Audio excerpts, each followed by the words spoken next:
आजपर्यंत तुला तुला लहान समजून स्पष्ट काही सांगितले नाही, पण पण माझीच मुलगी मानते तुला म्हणून सांगते. आणि आता तर आम्ही जात आहोत, म्हणजे सांगावयासच हवे. कसे सांगू रमे, तिकडची नजर चांगली नाही. काय?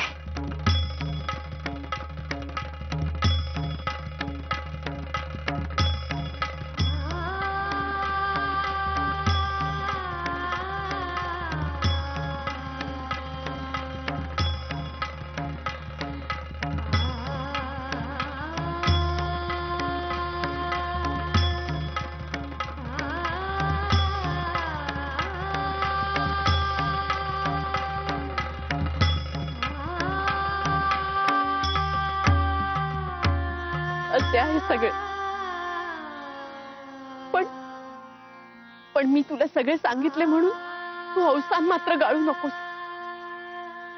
मधले दार बंद करून पक्के करून टाक. सारी भीडभाड बाजू सारून तू स्थिर करून सगळे सांगितले आहे. पण मला आता वेगळीच काळजी लागली आहे. मी सांगितलेल्या साऱ्या गोष्टी तुमच्या माणसास कळले तर माझ्याबद्दल काय वाटेल बरे? छे हो, अहो तुमच्याबद्दल काय वाटावयाचे? उलट उलट तुम्ही तर आईसारखे वागवलेत मला ममतेने. इतकी सोबत केलीत माझी.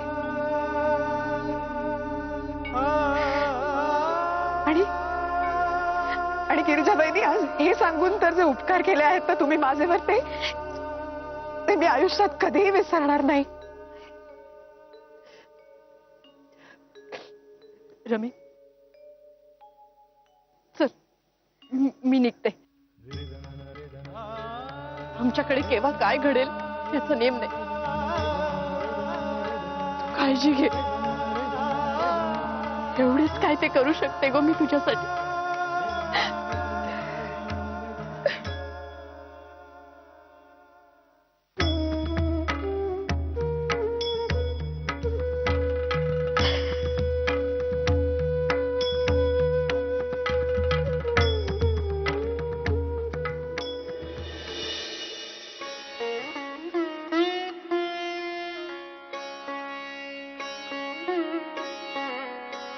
बाळंभटजी, आता काही खास काम नाही आहे ना तुम्हास? बाबा, तू कशासाठी आला आहेस हे चांगले ठाऊक आहे मला. काय हो माई, नाही या बाबाचे सारखे सारखे बाळंभटजींकडे काय काम असते? हवे असेल काहीतरी. नाही हो, माधवाच्या गोष्टी ऐकायच्या असतात त्याला. अजून काय? बाळंभटजी, तुम्हास कळले असेलच. हो तर. मग आता सांगा ना, इंग्रजी शाळेत माधव दादाचा अभ्यास कसा होता? बाबा, माधव तसा हुशारच. कोल्हापूरच्या इंग्रजी शाळेतही त्याने चांगली गती दाखवली होती. आणि म्हणूनच पुढील शिक्षणासाठी पुणे किंवा मुंबईस त्यास धडावे असा भाऊसाहेबांचा बेत होता. त्याच वेळेस गोपिकाबाई 8व्यांदा गरोदर होत्या. त्यांनी भाऊसाहेबांस बोलावणे धाडले. गोपिका, तातडीने बोलावणे पाठवलेस? सुईणीच बोलावायस पाठवू का? तब्येत बरी नाही का तुझी? वैद्यास बोलू? काय होते? माझ्या तब्येतीचं सोडा, पण मला सांगा, मी जे ऐकले आहे ते खरे आहे का हो? काय ते? माधवास पुण्यास किंवा मुंबईस धाडण्याचा मानस आहे तुमचा. खरे आहे का हे? हा, अगदी खरे आहे. म्हणजे पुढील शिक्षणासाठी माधवास मुंबई पुण्यास धाडावयाची इच्छा आहे. त्याला शिकावायचे आणखी. नाही नाही, मागच्या वेळेस मी तुमचे ऐकले, पण आता नाही. हो, असे काय करताय? माधवास शिकण्याची तीव्र इच्छा आहे. मग शिकू द्या ना त्याला. जितके हवे तितके शिकू द्या हवं तर. पण माझ्या नजरेसमोरून दूर नका होऊ देऊ हो त्याला. आजपर्यंत मी तुमच्याकडे काहीच मागितले नाही, तुमच्याकडे कधी कसला हट्टही धरला नाही. पण माधव माझा एकुलता एक मुलगा आहे हो. त्याला असं माझ्या दृष्टीआड नका होऊ देऊ. नका पाठवू त्याला मुंबई आणि पुण्यास. नका पाठवू. अहो तुम्हाला शपथ आहे माझी.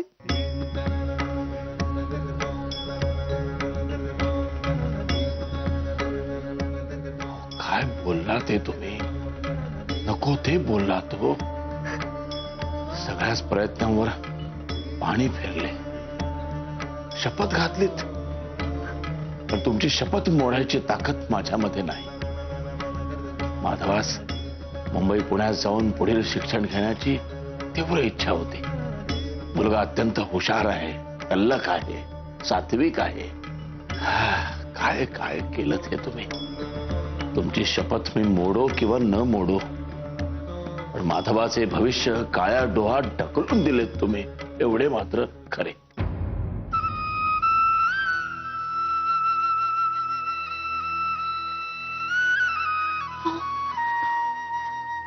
अहो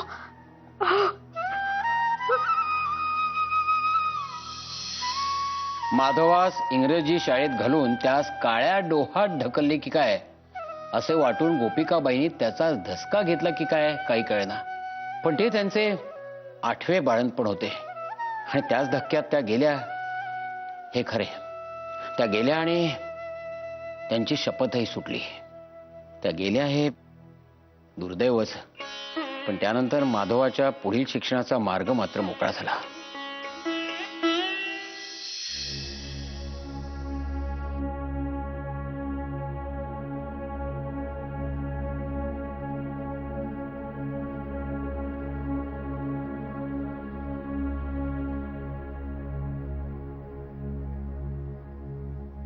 काय बरे करावे. अगदी कसे तरीच होत आहे सारी हकीकत ऐकून. हे सारे स्वतःच्या कानावर घालावयाचे म्हणजे संकोचाने जीवच जावयाचा. सांगितलेच नाही तर छे तसे नाही जमणार. सांगावे तर लागेलच, पण केव्हा सांगावयाचे? कोर्टातून घरी आल्या आल्या सांगितले तर क्षोभामुळे कदाचित त्यांस जेवणही जाणार नाही. शिवाय दिवसभराच्या कामाने शिणलेले असताना ते असे काही सांगत बसणे योग्य नाही. मग जेवणे झाल्यावर सांगावे का? पण मग मीच नाही यावयाची त्यांस. उद्याच सांगावे का? अभ्यास चालू आहे वाटते. होय.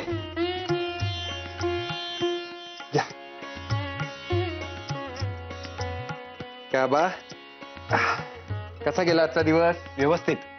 मीही थोड्या वेळापूर्वीच येऊन थोडेसे खाऊन अभ्यास करीत बसलोय. आज बरीच गणिते सोडवायची आहेत. चालू दे चालू दे. काही अडले तर विचारावयास संकोच करू नको. चालू दे.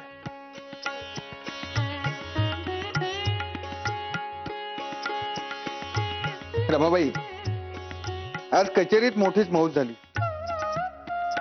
एका माकडीने कचेरीच्या छतावर मोठाच धुमाकूळ घातला. नुसता गोंधळ. माणसे जमवून तिला उचकावण्याचा प्रयत्न करू लागले तेव्हा ती गोंधळून सैरावैरा पळू लागली आणि एका खिडकीतून कचेरीत शिरली. तो साऱ्या शूरवीरांची पाचावर धारण बसली.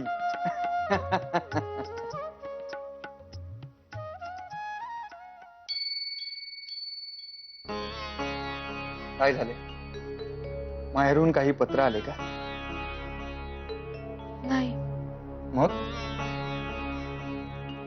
मी ते आबा भाऊजींस फराळ देऊन येते.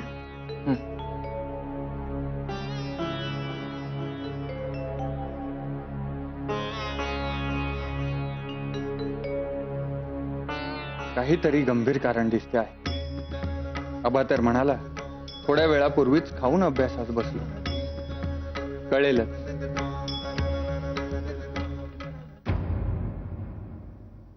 आबा भाऊजी, हे घ्या, खाऊन घ्या.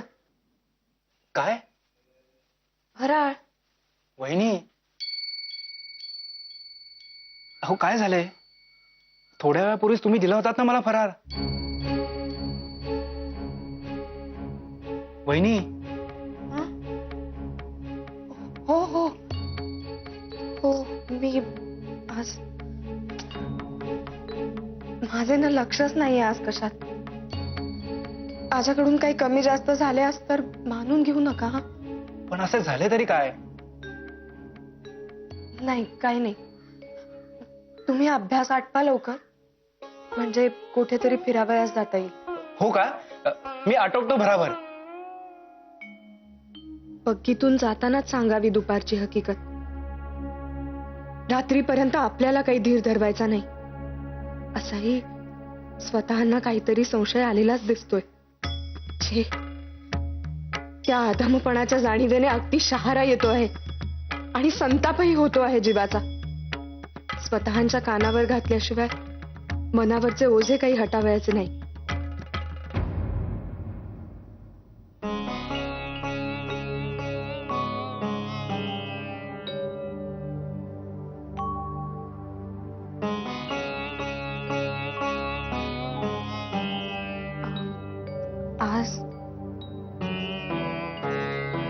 आज शेजारच्या गिरिजा वहिनी आणि त्यांच्या घरातील सारीच मंडळी पुण्यास गेली आहेत. म्हणजे त्या स्वतः, सून, मुलगा, दीर, जाऊ सारेच. म्हणजे वासू नाना केतकर एकटेच आहेत तिथे. कोंडीबा, बग्गी थांबवा जरा. रमाबाई, आज आपण मैलभर पायी पायीच चालू. चला.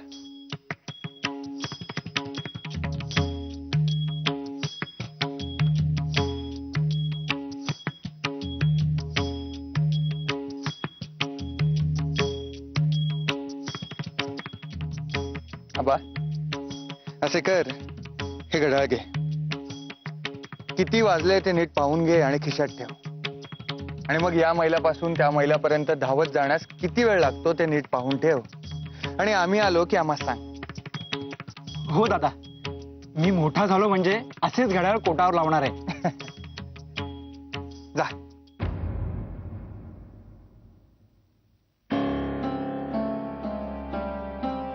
रमाबाई, आता सांगा, तुमच्या मनावर नक्की कसले दडपण आहे ते न घाबरता निसंकोचपणे सांगा. सांगावयासही जीभ रेटत नाहीये माझी, पण गिरिजा बहिणींनी स्वतःच सांगितले आहे मला.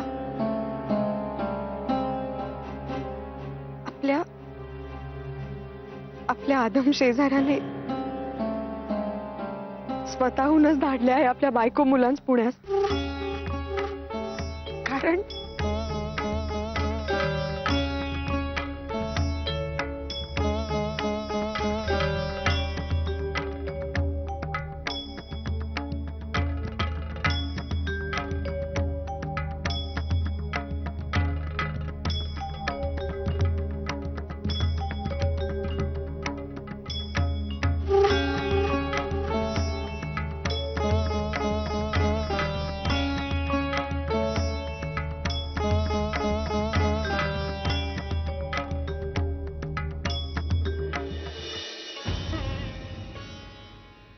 दुपारी गिरिजाबाईंनी हे सारे सांगितल्यापासून जीवात अगदी जीव नव्हता माझ्या. कधी एकदा हे सारे तुम्हा सांगते आहे असे झाले होते.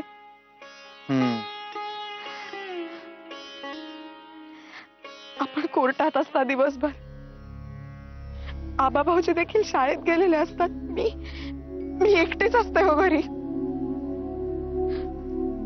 मला तर असे वाटते आहे हे घर सोडून दुसरीकडे कुठेतरी जावे राहावया. रमाबाई, शांत व्हा पाहू. अशा वृत्तीची माणसे सारीकडेच असतात. त्यांना घाबरून त्यांच्यापासून दूर जाणे हा उपाय नव्हे.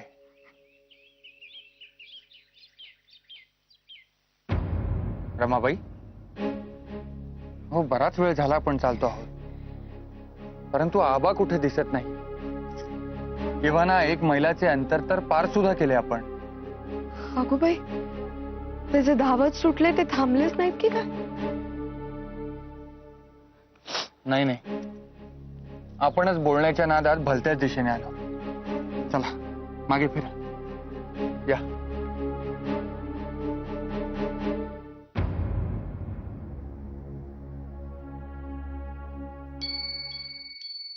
ते पहा तिथे आहे. आबा, आबा, काय झालं दादा? बराच वेळ लागला तुम्हाला. मला तर भीतीच वाटत होती. नाही नाही आबा, काय झाले? आम्हीच बोलण्याच्या नादात चुकीच्या बाजूला गेलो. असो, चला आता झपझप पावले टाकावयास हवी, नाहीतर पोचावयास अंधार होईल. घरी जाऊन पुन्हा रमाबाईंना स्वयंपाक करावयाचा आहे, अभ्यास करावयाचा आहे. चला रमाबाई, चला.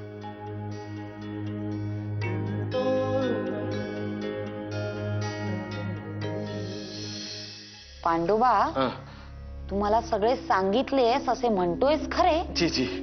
पण मला अजूनही सारखे वाटतेय की तू धुळ्याचे काहीतरी लपवतोयस. नाही नाही, अहो मी समजा सांगितलं की तुम्हाला. हो वय वय. पांडू, जी मी तुझ्यापेक्षा जास्त उन्हाळे आणि पावसाळे बघितले. जी जी जी. तेव्हा माणसाच्या चेहऱ्यावरून आणि आवाजावरूनच मी ओळखते की त्याच्या मनात काय चाललंय ते. अरे बापरे. घाबरलास नाही. घाबरलास ना? नाही. सांग सांग, काय लपवतोय? नाही तसं काही नाही, पण काय माहिती का की धाकले मालक, रमावहिनी, आबा मालक ते समजे तिकडे आहेत ना, त्यांच्या मागे काही बोलायचं म्हणजे. पांडू, घरात थोरली कोण? मी ना? जी. मग त्या तिघांविषयी जर माझ्यापाशी बोललास तर काही पाप लागत नाही हो तूस. अहो पर बोल. नाही त्याचं काय आहे की असं काही विपरीत नाही घडलं, पण ते आपल्या शेजारी त्या बयोताई राहायच्या ना. अयो, म्हणजे जिचे तुम्ही पुन्हा लग्न लावले ती ना? हा वय वय वय, तीच ती. आता तिचे काय? त्या बयोताईंच्या माग आबा मालक हुरळूनच गेले होते. हो बाई,